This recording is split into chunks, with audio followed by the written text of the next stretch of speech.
Good afternoon. The Supreme Court en banc, during its special session today, March 18, 2025, acted on the following matters. In the case of Rodrigo Roa Duterte and Senator Ronald De La Rosa versus Executive Secretary Lucas Bersamin et al., the Supreme Court noted without action the motion for reconsideration filed by former President Rodrigo Duterte and Senator Ronald De La Rosa regarding the court's denial of their prayer for the issuance of a temporary restraining order. The court ordered respondents to personally file their comment on the new matters raised in the supplement to the petition filed by petitioners within a non-extendable period of 10 days from receipt of notice. Next, in the consolidated petitions for the writ of habeas corpus of former President Duterte, the court received the consolidated compliance with its March 13, 2025 resolution, filed by Department of Justice Officer in Charge, Undersecretary Nicholas Felix T., who was authorized to represent respondents in this case, considering the recusal of the Office of the Solicitor General. The court directed petitioners Sebastian, Veronica, and Paolo Duterte to personally file a traverse in response to the consolidated compliance within a non-extendable period of 5 days from receipt of notice. A copy of the available pleadings may be downloaded from the public pleading section of the Supreme Court website. Now, some changes in the schedule of the oral arguments. The oral arguments for the cases involving the transfer of PhilHealth funds will now take place on April 2 and 3, 2025, and April 4, if necessary, in Baguio City. The case involving the 2025 General Appropriations Act is scheduled on May 19, 2025, while the Maharlika Fund case is scheduled on July 8 and 9, 2025. Thank you very much. As chair of the Senate Committee on Foreign Relations, I am calling for an urgent investigation into the arrest of former President Rodrigo Roa Duterte, an issue that has deeply divided the nation. It is imperative to establish whether due process was followed and to ensure that his legal rights were not upheld but protected, especially given the involvement of the ICC and the International Criminal Police Organization, Interpol. To shed light on the matter, inviting key officials and agencies, including officials from the PNP, OTS, DOTR, DOJ, DFA, NSC at CAAP, and other resource persons and witnesses. The Senate must address these critical concerns to uphold the country's jurisdiction and to clarify policies governing our law enforcement agencies and their engagement with international tribunals. Our sovereignty and legal processes must remain paramount. Senator Amy Marcos. Nako! Balat kayo pala ang buhay sa mundo. Alam mo, napaka-hipokrito mo. Dapat, nung nagsisimula pa lang, binibira mo na ng binibira yan. Pero nung ginawa mo, nagkandara pa ka na maging party ka ng bahagi ng alyansa. Ngayon ka lamang nagsasalita. At saka, alam po ninyo, mawalang galang na sa'yo, hindi mo na kailangan mag-imbestiga sapagkat lantaran. Kung baga,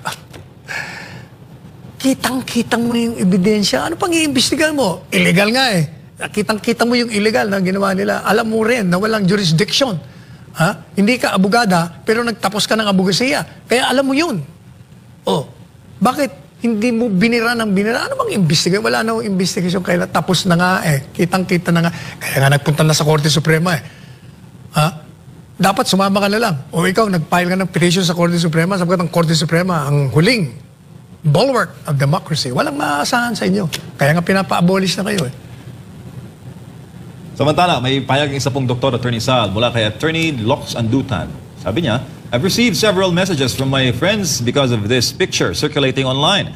I'm not sure why these people used my dad's picture, but he did not die from anything related to EJK o yung extrajudicial killings.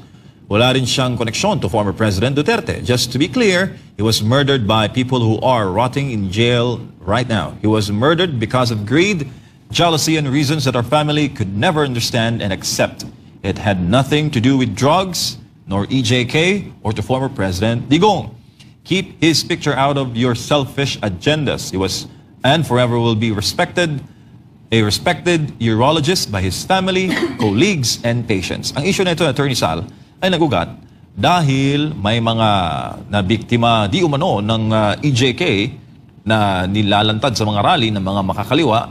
Pero hindi naman talaga sila, yung mga kaso na yon ay non-related sa binibintang nilang EJK kay former President Duterte. Mapagkilatis po ngayon ng netizens, attorney, at natitrace po na itong mga pinapakita ng larawan ay walang kaugnayan sa mga binibintang na akusasyon kay former President Digong. Hindi nakataka-taka ho yan. Hindi nakataka-taka na gagamit sila ng lahat ng propaganda. Pero teka muna, ngayon, ang taong bayan, mga supporters, lalong-lalo na ng Presidente Duterte, talagang nagpupuyos ang kanilang mga damdamin. Kaya nagrarally sila ngayon. At talagang nagsisigawan ay balik, ibalik, ibalik. Yan ang ating slogan nga. Ibalik, ibalik, ibalik ang Presidente Duterte. Kaya panabangan yung mga campaign ni Presidente Duterte, maglabasan na kayo. Medyo babaguhin natin ang naratibo. Hindi lamang ang mga supporters ni Presidente Duterte ang kailangan lumabas at manindigan. Bakit kanyo? Sapagkat hindi na po ito issue ng Duterte. Ito'y issue ng soberentiya, kasarinlan ng bansa. Si Duterte ay naging simbolo lamang kung paano isinusuko ng bansang Pilipinas sa pamamagitan ng gobyernong ito sa ilalim ng Administrasyong Marcos Jr.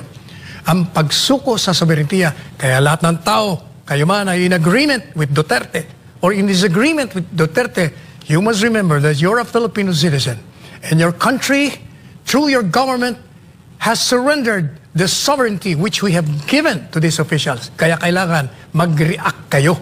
Kayo'y konforme kay Duterte o hindi kayo konforme. Sapagkat ang issue ngayon ay ang bansa, ang pagsuko sa soberentiya ng ating bansa, ng mga binigyan natin ng kapangyarihan upang manilbihan sa atin, upang bigyan ng proteksyon ng ating bansa. Subalit ipinagkakanulo nila, isinusuko nila ang ating kasarinlan. Attorney, sa kabila po ng kanyang sitwasyon, iniisip pa rin ni dating Pangulong Duterte ang kapakanan ng Pilipinas. Sa kanyang pakikipagkita sa kanyang anak na si VP Sara Duterte, isang napakahalagang mensahe ang ipinapaabot ito sa mga Pilipino. Mula sa The Hague, magbabalita si Anton Cero. Nagkita si Vice President Sara Duterte at ang kanyang ama na si dating Pangulong Rodrigo Duterte sa The Hague, Netherlands. Dito inihiyag ng dating Pangulo ang isang matinding pahayag. Hindi niya kailanman ibinigay ang Pilipinas sa mga dayuhan.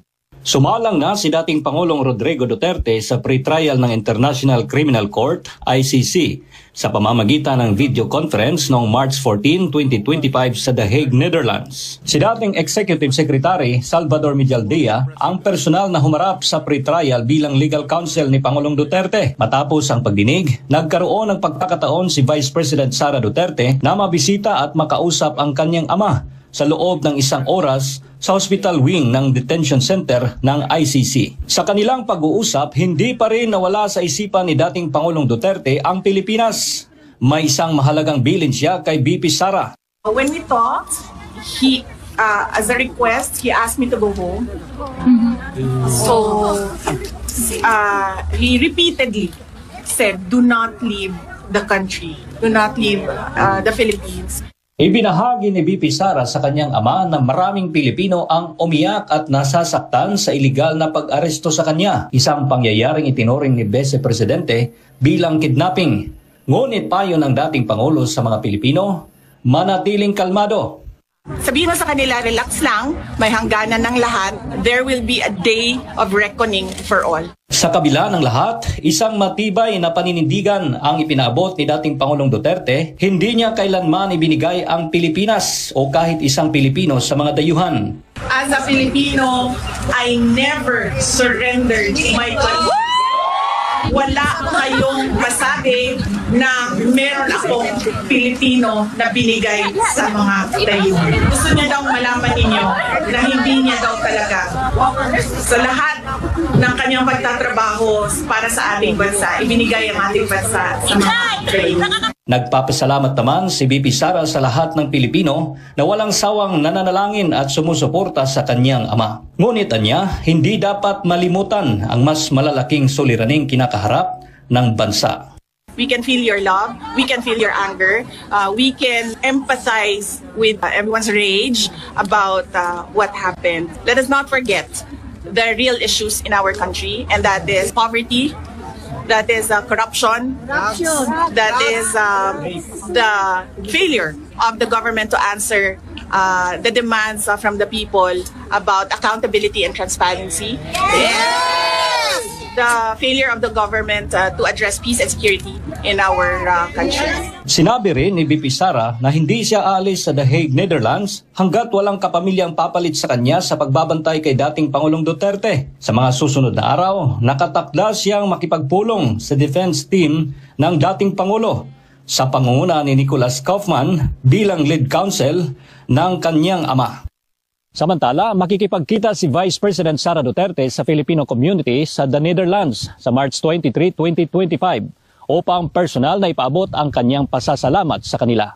Mula dito sa The Hague, Netherlands, ako si Anton Cero, ang inyong Global Citizen Correspondent, SMNI News. Ako, yung mga bilin na Attorney Sal, Martin, huwag mong iwanan ng Pilipinas. At ang request niya, Attorney, paksiw, tsaka chinelas, medyas, yung request ng PRRD. Kasi yun ang kanyang kinasanayan. Saka yun namang wag umalis. Hindi naman ako umalis. Binisita lang siya. Alam niyo ngayon, sa modern technology, hindi ka maaaring umalis sa isang lugar. Nandun ka pa rin. Dahil wala naman kaiba. Nandun siya. Nandito ngayon. Ganun din yun eh. Pareho lang. Ang ibig lang sabihin, hayaan mo na ako. Okay na ako dito. Uwi ka na. Yun lang naman ibig sabihin ng Presidente. Sir, mensahe po natin mga kababayan, sabi ni Bai Brown, to ICC, listen, the voice of the Filipino people in the Philippines. 99% are most loving the former President Rodrigo Duterte. Sir, anong masasabi mo dito sa mensahe niya? Sino nagbigay ng mensahe? Bai Brown. Mukhang banyaga ito. Foreigner yata. Meron nyo, pati foreigner. Kumakampi sa panawagan ng sambayan ng Pilipino. Kung yung foreigner ay concerned at nananawagan, Pilipino pa, yun ang doon, mensahe.